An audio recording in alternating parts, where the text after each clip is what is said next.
Hello everyone, welcome to my brand new video.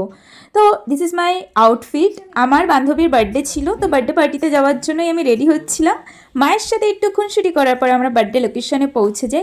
Honestly speaking, আমার লাইফে না অনেক কম বান্ধবী, মানে আমার বেশি বন্ধু বান্ধব নেই, বাট যারা আছে they are very dear to me. আমি তাদের স্পেশাল অকেশন কখনোই মিস করতে চাই না। যাই হোক, ডিউ টু সাম রিজন আমি বেশ কিছুদিন ধরে কোথাও যাচ্ছি না তেমনভাবে, বাট আমি আমার বান্ধবীর বার্থডেতে গেছিলাম। তো সবাই এখানে না ডেকোরেশন করছিল, আমি দেখালামও, আর আমি এখানে বসে বসে লিটারেলি এনজয় করছিলাম, কারণ আমি অনেকদিন পর বাইরে বেরিয়েছিলাম।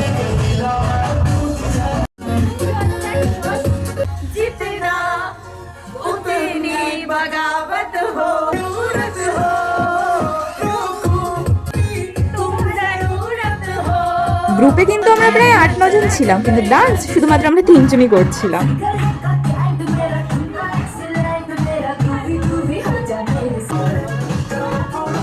This is literally my favorite song. I love this song.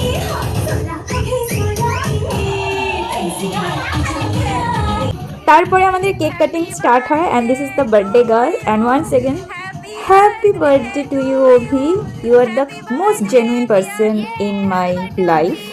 তো হ্যাঁ, তারপরে কেক কাটিং স্টার্ট হয়, আর পুরো এই ডেকোরেশনটা অফকোর্স আমি করিনি, বাকি যারা ছিল সবাই মিলে করেছিল।